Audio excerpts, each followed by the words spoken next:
Hi all, and welcome to another episode of DIY and Murder. If you are new to my channel here, I've been trying to link up DIY and murder stories together. So what I've been doing is I will walk you through how to make this blanket ladder, and in one of the steps that's really long, I will tell a murder story. If you don't want to listen to the murder story, I will link where to skip ahead. And you can just watch the DIY, and if you like both, then you can watch both. So let's get started. So the first thing is the ingredients. So I got these two bamboo sticks from the Dollarama. They were $2.50 each. I have old ones, and I have, and they were $1.50 each. So they definitely jacked the price up. There's also some smaller bamboo sticks. These were two for $2. They come together. I used some E6000 glue, some white paint, this is from Dollar Tree, and some acrylic paint from Dollarama.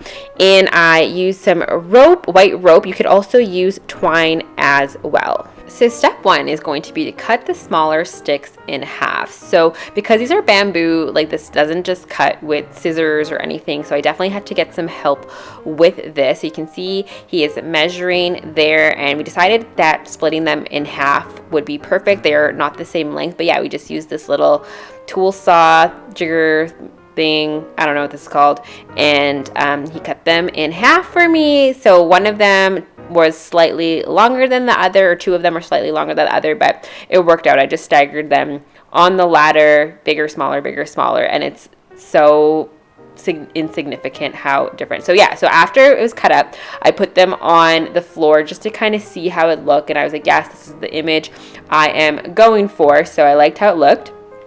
Then the next thing I did, step two, is measure the distance between each step because I wanted it to be even. So I ended up doing about 13.5 inches between each of the steps. That worked out for me, so I like that. And then step three was just to glue the steps on. So I literally just glued them right onto the bamboo, and I let them dry overnight. And after it was drying overnight and done, this is what it looks like. So it actually really looks nice like this on its own. And if you wanted to leave it at this step, you absolutely can. So this is what it would look like if you have just the bamboo and want to keep the bamboo color. If that is the kind of decor you're going for in your house, yeah, you can definitely leave it at that. And there you're going. You can wrap some twine around the steps if you wanted, or leave it like this. But I wanted mine to be white, so I didn't want to leave mine like this. So the next thing I did was I painted it the color of my choice, so it was white. So I mixed some of this Dollar Tree, I never used that paint before, and Dollarama paint. I know the acrylic paint is good. So I put them in this little bowl, and then I just started going to town and painting this as best as I could. And now here's where I will start the murder story. If you don't want to be watching, please skip ahead to the time shown above. So this is the story of who killed Donnah Winger. So in August 1995, 32-year-old Donnah Winger and her infant daughter had come home from a trip and were at the St. Louis airport and had a shuttle driver drive them to their house. So the shuttle driver, his name was Roger Harrington, and he was driving kind of all over the place and speeding, kind of having inappropriate conversation, which was making Donnah uncomfortable. And so when Donnah got home, she documented this incident and wrote all the details down. And her husband ended up actually filing a complaint with the shuttle company about Roger Harrington. Roger Harrington was suspended for this incident. So one day, a few days after this incident in the shuttle, her husband, Mark Winger, calls 911 and is screaming on the phone that Roger or somebody has come into the house and was beating his wife with a hammer. So he ended up shooting that person in the head and that he needed some help. So people, when this all went down, the police came over, they saw Roger's body on the ground, Donnah's body on the ground, and they rushed them to the hospital, but unfortunately both of them were dead at the scene. The police had questioned Mark and why Roger was over, and he had no idea, just kind of stated that he was his wife's stalker and he was causing them troubles. And it was later found out that Roger actually did have some mental illness, and he had been hospitalized before for it and tried to get some psychiatric help for it. So yeah, so that's kind of the end of that story. Case closed, right? or not right? So Mark Winger, because of this incident, was viewed upon as a hero. You know, somebody came into their house who'd been stalking his wife, and he took care of it and, you know, tried to save his wife by shooting him.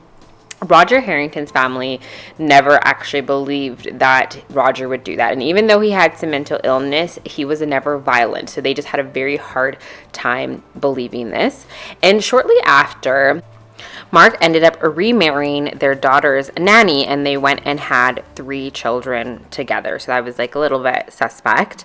But later on, so Donnah had the best friend, supposed best friend, Deanne Schultz, and she was having a very hard time with grieving the loss of Donnah, and she was getting all the help she can get for her depression. She was just so depressed because of this, and nothing was helping. And one day she confided in her doctor that the reason that she was feeling this way is because she actually had an affair with Mark before Donnah's death and an affair after, and they had bought rings because they were planning to get married together. But, you know, he ended up marrying the nanny instead, and so Deanne was suspect that maybe Mark had a bigger hand in Donnah's death than he was leading on, because she did have indication that he did want to leave her.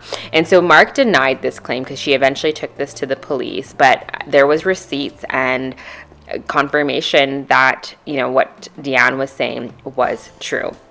And so this made police a little bit suspect, and they started looking into things more. And at the time as well, so Mark actually ended up trying to have a multi-million-dollar lawsuit against the shuttle company. And so, you know, that's like just suspect when money comes into play with these type of things. So they decided to reopen the case. And so they started finding some inconsistencies. So on the phone, Mark said he had shot the guy. There was a bullet in his head, but there was actually 2 shots delivered to the person and to Roger. And actually a neighbor, when the shot went off, a neighbor said that she heard that there was a shot, and then there was a long delay, and then there was another shot, which wasn't consistent with what Mark was saying, as he said he shot him twice. And then also, too, they went back to look at pictures of the crime scene, and they saw that Donnah and Roger's body were laying the same way. So Mark's story was that he walked in, and Roger was on top of Donnah, beating her with the hammer, so he shot him. So technically, they should have had their bodies in opposite direction. So where the bodies were placed were weird. Also, too, if Roger was bludgeoning Donnah, there should have been blood splatter on his shirt, and there wasn't. So that was also suspect, but there was blood splatter on Mark's shirt. And they also found the blood splatter was not consistent to where Donnah was positioned in the house, and blood splatter was actually somewhere else in the house. So that was super suspect as well. And they also found 2 pools of blood, so they think that Roger's body was repositioned as well. So there's starting to be a lot of evidence that Roger actually wasn't the killer here, and there was Mark. And so also, too, it was later found out that Mark actually invited Roger over, and his friends, Roger's friends, had confirmed that he got invited to come over to talk about the incident. And in Roger's car, they actually found a little bit of a note of the time and the address, and, you know, there wasn't no forced entry. They found Roger's cigarettes and his coffee on the table, as if, you know, he was coming casually. So these were the kind of things that all kind of stacked up against Mark, and he actually ended up getting charged with murder and would have a life in prison. So the motive here came out to be that it was probably for money. Like, Donnah had some life insurance, and this was an excuse for him to try to get a multi-million-dollar lawsuit from the shuttle company. And so again, so Mark's story originally was that he was at home chilling, and somebody broke into the house, which was Roger, and Roger was on top of his wife, hitting her with the hammer, and Mark took out his gun and shot him twice. That was the story. What investigators think really happened here is that Mark invited Roger over, and Deanne Schultz thinks, again, that he wanted out of his marriage. So after this shuttle incident happened with Roger, it seemed like a perfect opportunity to try to get rid of the wife in this way. So he invited Roger over. He actually had on the refrigerator Donnah's documentation of the incident. So the police think that Mark led Roger to the fridge to look at it. When his back was turned against him, he might have asked him to turned around and he, was going to shoot him, got him to get down on his knees and shot him. They think Donnah might have heard this because where the blood splatter laid, it laid as if like she was running away to get to the front door to try to get out of the house, but it seems that maybe Mark might have caught her before that and started hitting her from behind with the hammer, because again, that's where the blood splatter showed. And then he re-dragged her body around. While he was on the phone call with 911, Roger didn't actually die, and he ended up making some moaning sounds.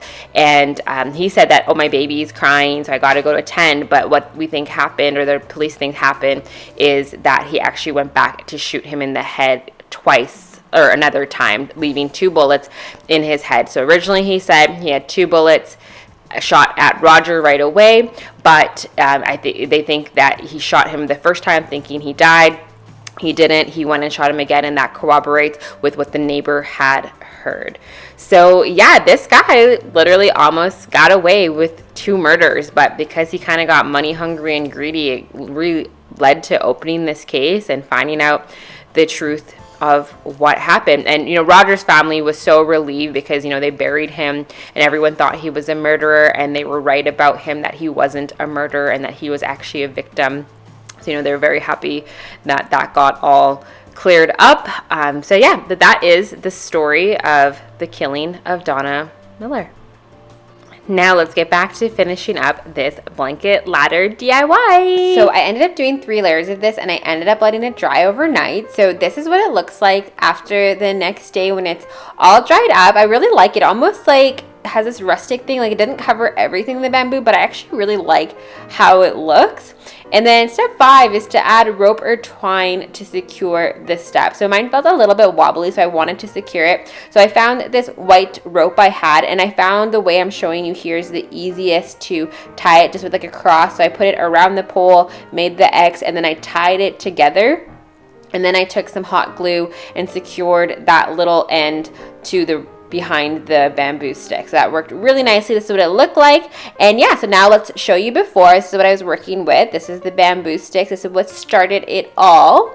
And here is the final result. Like, I am so obsessed with this. I think this looks so good.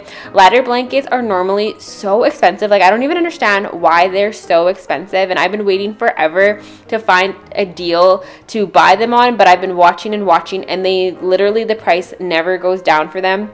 So this cost me a total of $7 to do. If you don't have the E6000 glue, then it will cost a little bit more. But if you have the glue, it's super cheap. I love it. I adore it. I am so thrilled with this. So thank you guys so much for watching. I hope you guys enjoyed this as well. Till next time, bye-bye.